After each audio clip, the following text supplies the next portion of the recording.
कोल्हापूर जिल्ह्यात गेल्या काही दिवसांपासून पेट्रोल आणि डिझेलसाठी नागरिकांच्या रांगा पाहायला मिळत आहेत. पंतप्रधान नरेंद्र मोदी यांनी बचतीचं आवाहन केल्यानंतर संपूर्ण देशभरामध्ये ही परिस्थिती आहे. कोल्हापुरात सध्या पाहायचं झालं तर पेट्रोल, डिझेल आणि इतर इंधन पुरवठ्याबाबत मागणी आणि पुरवठा याच्यामध्ये तफावत दिसून येते. सध्या कोल्हापुरात पेट्रोल साठ्याबाबत नेमकी काय स्थिती आहे याबाबत माहिती दिली आहे पुरवठा अधिकारी मोहिनी चव्हाण यांनी. नाही, गेल्या आठवड्यामध्ये मला वाटतं केंद्र सरकारने 2 वेळा डिझेल आणि पेट्रोलची भाववाढ केली. त्याच्यामुळे थोडंसं लोकांच्यामध्ये भविष्यात भाववाढ होईल म्हणून थोडासा ॲडव्हान्समध्ये साठा करण्याची सुद्धा प्रवृत्ती काही लोकांमध्ये दिसते तिथे.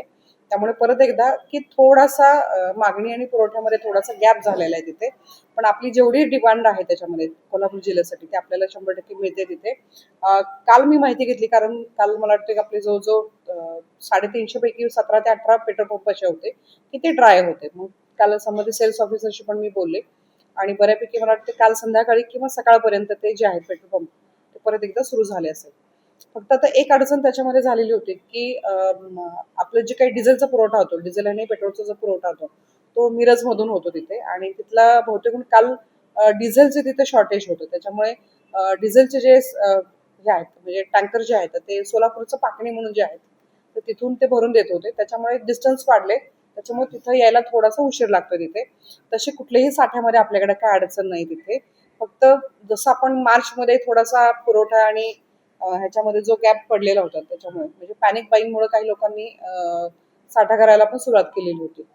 त्यामुळे थोडासा डिमांड अँड सप्लायमध्ये थोडासा फरक आहे. पण मला वाटतं ह्या 2 दिवसामध्ये ही सिच्युएशन पूर्णपणे कंट्रोलमध्ये येईल.